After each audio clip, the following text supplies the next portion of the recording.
Between school, your friends, and social media, answers are everywhere, but where can you find the truth? Welcome to the StudentCast. We're asking for a friend so you don't have to.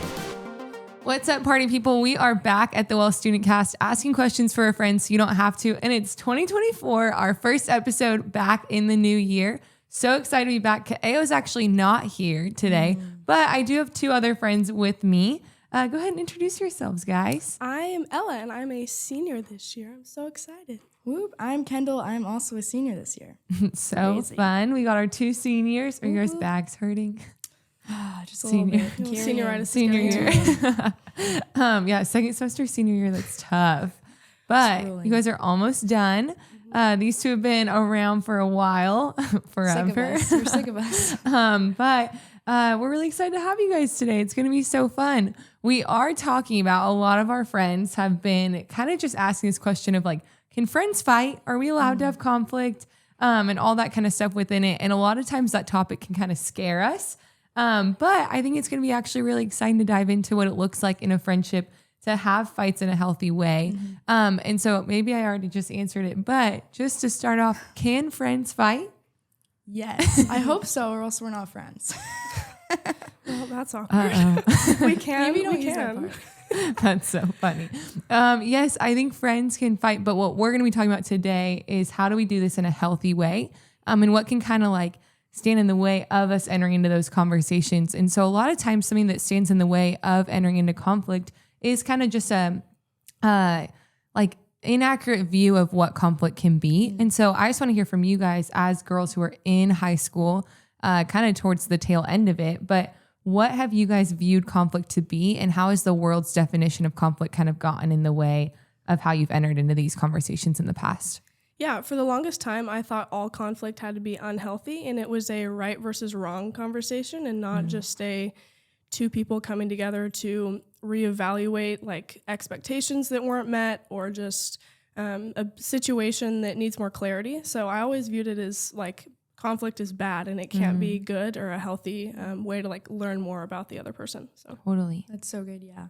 I think too, like I used to view it as like I'm having to be right. And like in any scenario, that's what I'm clawing for, is to be right and to like put myself above that person in some way.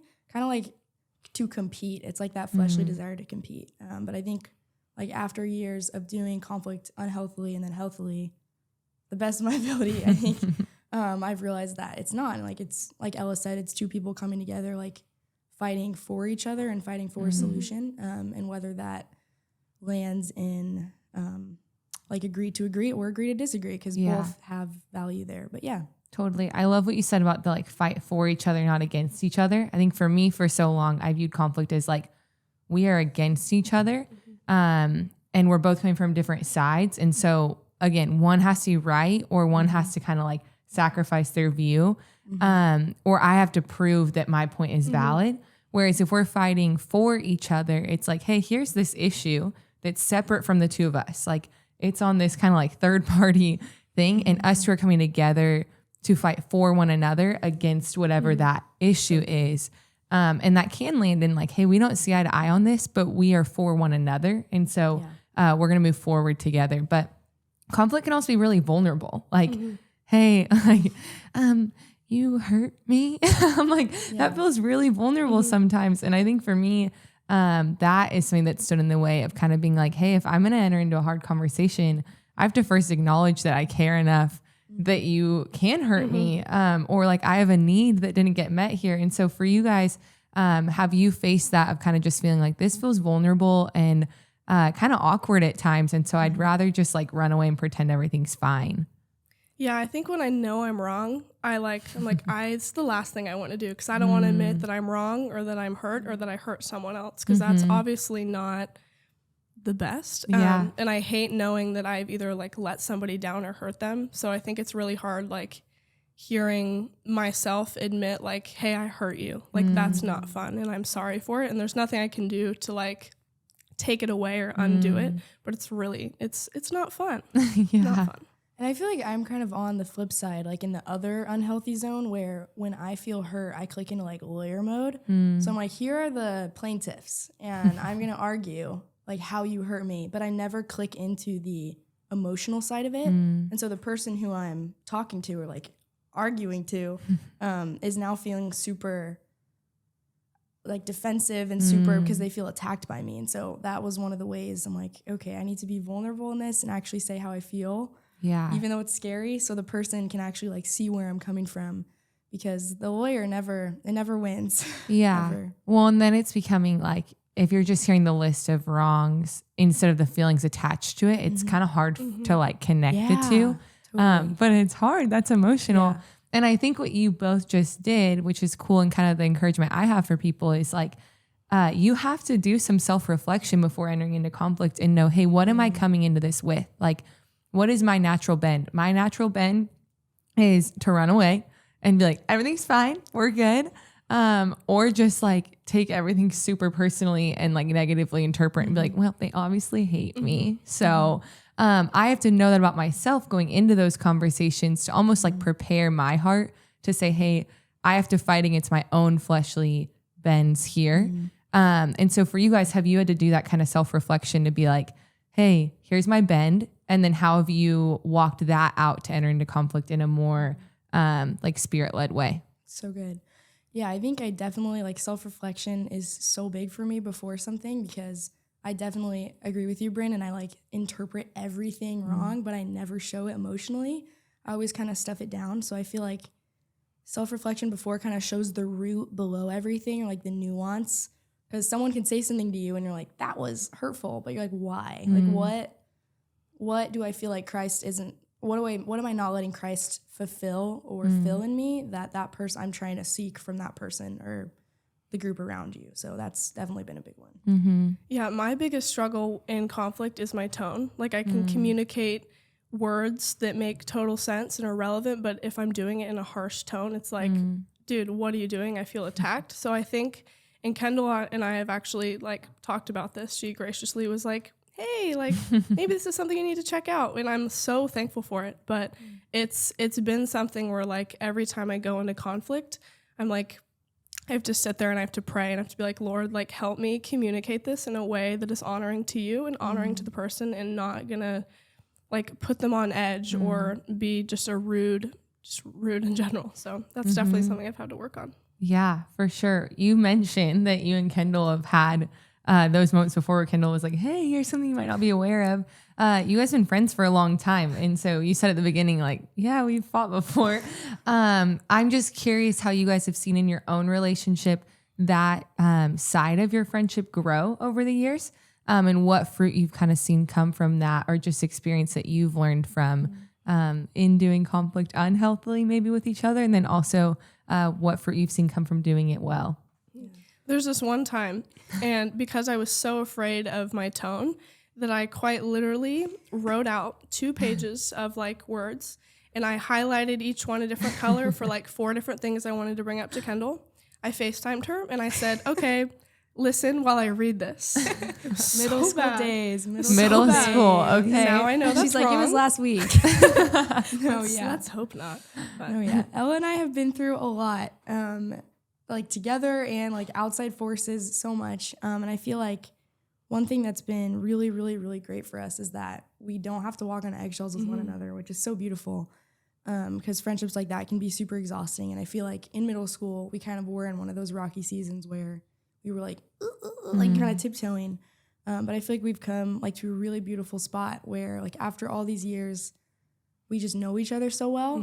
And that doesn't mean that conflict won't happen. But when something hurts us, like the tone, or like, I'll give an example in a second of like something that still hurts us but is minimal and there's not all these emotions around it quite yet, like it hasn't gotten to the climax of its point, we can bring it to one another and then it can kind of dissipate early. Like I'm thinking of last year, we coached a volleyball team together of like youngins, so there was a lot of like stress and anxiety around that. But the very beginning of the year, I was being super flippant with the team, and my personality is more like, let's just do practice and we'll see what they want, like we'll just do it. Type A Ella was not. Yeah. Like Ella needed a plan and an itinerary, and I wasn't honoring that. And so at the beginning of the season, she brought it to me and was like, hey, this has been like hurting me, and I feel dishonored in that. And I was like, oh my goodness, I did not mean to do that. And so at the very beginning of the season, she was so gracious and mature to bring it up, even though that kind of put us in a like a hard spot, but it ended up being such an easy and loving 2-minute conversation. I was like, gotcha. And the rest of the season, you know, and the season after that and year after that, we had an itinerary and a plan. And so like we both felt so honored in that. And so, yeah, I feel like that was the last one we've had, but bringing them up when they're small helps it not to be this monster of like the list, the middle school list that we have to go down. Yeah, on the flip side of that, like I needed to loosen up too. So like me bringing it up revealed something that I need to work on as well. So it wasn't just like a Kendall, you need to have a schedule, and it wasn't Ella, you need to loosen up. It was like maybe we can both make this small sacrifice for each other and meet in the middle so we can like experience a better relationship and friendship. Yeah. Which what I hear in that is so cool of like you both like this only can happen well when Christ is at the center of these conversations, right? And so I think going into those and being like, hey, like my identity is rooted in the Lord, not this friendship. And like their identity is also an image bearer of the Lord. And so how can I view you and communicate with you in a way that's honoring to that identity? And then both value each other as sisters in Christ, or brothers if it's boys listening. But like, how do we value one another as image bearers and daughters and sons of the King, instead of like just viewing one another as the hurt or action against one another? And so that even just will provide a whole different realm for how that conversation goes.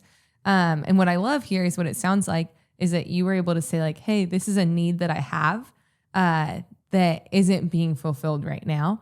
And like, can you work with me on that? And then Kendall being able to like, that takes a lot of maturity to, instead of being like, no, you're wrong, whatever, but to be like, oh, I love you. This isn't you attacking me. This is you just telling me a need that you have in a way that I can love you well. And so let's move forward together. And what you're saying is like operating in those conversations when they are the like, if you look at a scale of 1 to 10, having those conversations when they're like 1, 2, 3, 4, instead of just being like, I'll wait. And then all of a sudden we're at 8, 9, 10. And that's when I think we see this worldly definition of conflict live out, because there's a blow up and it's like, let's pick up the pieces and all this stuff. But how would you guys say, because there's also things where it's like, hey, you need a process before you have that conversation with someone. So how have you guys learned to kind of be like, what are things that are worth bringing up to one another? And what are things that are like, you know, I might have just needed a nap or I need a snack right now and I just need a little bit of a break. How do you discern what are things that are worth a conflict conversation and what are things that are like, this is a me thing? Yeah, that's a really good question. I feel like that's definitely something I'm still like working through and like I don't totally know the answer. But one thing that I've learned is that if conflict is like fighting for the other person, then bringing up something that's hurting you might also be a pattern that's, I don't want to say poisoning, that's too strong of a word, that's affecting your friend's life. So say like I had a pattern of like before, if I had a pattern of being flippant and like I would just go with the flow and it wasn't planning, like Ella would bring that to me, not only because it's hurting her, but it could also be affecting like my school or my work or my other friendships. So if you see a pattern that is hurting you, and it's a continual thing, it's not just one, I feel like that's when you know like, hey, like I'm not only going to bring this up to help our friendship, but to like speak life into her and to shape her to be more like Christ. Yeah, I think if I can make a connection between like this one, like a one-time behavior thing and like a change in your life that like needs to happen, I'll bring it up. But if it's like, hey, it bugged me that you like slammed the door. And she's like, oh, I thought you were done, or it's like you weren't getting in the car. I'm like, I'm not going to bring that up. But if it's something that it's like a deep-rooted issue that's revealed through a specific action that you did, then of course I'm going to bring it up because out of love for you, you know? Yeah. That's good. That's good. I think my only thing I would add to that is like, there's value in processing through that in community, but not my like asterisk for this, especially as we're talking with students, not people in your same circle, like not like a gossip fest, like, did you see that too? Oh my gosh, yeah, this is awful, and like escalate the situation, but maybe with like a mentor or your life group leader and being like, hey, like this is what I'm feeling. Is there anything that you're seeing on my side or things that maybe I'm missing that you can help me kind of think through? Yeah. Even in my own life, I feel like I've had my mentor be like, okay, I think that there's some like negative interpretation going on in that. Like this is still worth bringing up, but the way you're phrasing it right now feels like you're not giving them a ton of benefit of the doubt, or like you're not trying to see the best in them. And so opening that circle up to someone outside of you two, who again, be wise in who that person is. I would recommend like in high school, being a life group leader or a mentor who's just not in the trenches at your school all the time with you. But that conflict being between the two of you with maybe a like outside voice speaking in can be helpful. Have you guys kind of experienced that? Yeah, I think there's a difference between asking for advice and using asking for advice as an excuse to tell your friend circle. Totally. Because you want their support and you want their love and you want their validation. And it's so easy for like somebody that's hurt a friend around me to be like, oh my gosh, how dare they do that to them? Of course I'm on my friend's side. Like, I don't know the full situation. I know what my friends told me. Is that 100% accurate? Probably not. So I think there's such a value in going to a mentor or somebody that's can speak truth into your life that's not your best friend. Yeah. It's so important. And that's the like fight for each other versus fight against each other. Because if it's fighting against each other, it is, I'm trying to get people on my side. When I talk about it, I'm like, hey, come with me against this person. Yeah. When it's fight for each other, you want to hear a voice who's for that person too. Like I want whoever's speaking into my conflict to be like, I love both of you because I love the Lord and you guys are image bearers of him. And so they're going to speak into it with a lens of like, let's be for them. And so, Kendall, do you have any thoughts? I mean, I think like one thing that I've learned that I did not do for the longest time, and it created like so much dissension, was just talking to the person first. Like right when you feel it, like don't talk to the friend, don't talk to your pal, like straight to the person. And even then, like if you do have the conflict with the person, like whether it goes really good, whether it goes really bad, or whether it's kind of like there's no animosity, but we're just kind of here. Like the biggest thing after that I've learned is to honor the person, like no matter what. And I think the biggest thing in high school, like you guys said, is gossip. So like even if it went so wrong, like honor the person. And like you guys said, like trying to find a mentor that's not like in the trenches with you is so important. Because they can give like unbiased advice, and it's what you said isn't going to get perverted or twisted or like as it goes along the line. And I think the other thing is that acknowledging that gossip is false intimacy. Like I've had friendships that like I've entered into where I wanted to feel close to the person, so I gossip, and it's like. But one thing that I've learned, and I think Ella and I are like a good example of this, is that when we stopped centering our friendships around that false intimacy and we started centering it around Christ, or like what we're learning about ourselves, there's this shift that happens, and it's just the friendship becomes like light and different and warm, and I don't know how to explain it. It's just it's false intimacy instead of true it's true intimacy instead of false intimacy, and that's been so cool. So yeah, it's sweet. But gossip's a beast. It's a beast. It is. That's good. Well, I'm so proud of you guys, and I feel like it's been super sweet to see you guys grow in this. I think of I met you guys when you were little 7th graders, and now seeing you guys as seniors and the growth that you guys have had in entering into conflict, not just with one another, but with other people too. But I think you guys are evidence of what it looks like for two people to be like, hey, we're committed to the Lord first. And then our friendship is just an overflow of that. And so the way you do conflict, the way you talk to one another, the way that you have fun together, those things look different now as you guys have grown in that confidence with the Lord. So I'm super proud of you guys. And just as we kind of wrap up, is there any last encouragements that you guys have for someone who's listening that might be like, man, with who I'm friends with or just with where I'm at and still view conflict, this just doesn't even seem possible. Do you guys have any last encouragements for that person listening? Yeah, I think in any conflict situation, it's so easy to say, like, I'm the one that's right and the other person did everything completely wrong. But there's always something, like, if it's 98% the other person's fault and 2% your fault, like, own your 2% and do that, like, reflection to, like, what could I have done? For me, that's like, okay, I said this, how could they have interpreted that? If I said this with the wrong tone, how did that sound? So I think really digging into things that I communicated poorly or a way that they could have interpreted my words that's not my intention, I think that's super important. That's good. I think what I would say, like, if you are struggling, like, in a conflict right now with a friend or anything, and you might be hearing this and be like, what? That's so not true. But I think, like, what I would say is if you're staying confused, like, the conflict minimizes so much, or just to know that probably a lot of what you're feeling is like projection. So like you're filling in the blanks. And again, you might be like, that's not true. But for me, that's been true because I fill in all the blanks and then I have the conversation with the person and I'm like, oh, like you don't hate me. Like we're okay. So I think, yeah, my encouragement would just be to stay confused, try not to fill in the blanks as best you can, and try to talk to the person ASAP. It's so good. Well, I love it and I love just the wisdom that was dropped today from both of you. If this is something, I guess my last encouragement would just be if this is something that you're processing through or even just feeling afraid of, to open that circle up to an adult who cares about you, a life group leader, a mentor, and really process through that topic because it is something that can be totally used as a tool. It doesn't have to be a bad thing. So thanks for joining us this week on the Well StudentCast. We'll be back in 2 weeks asking questions for a friend so you don't have to. Bye.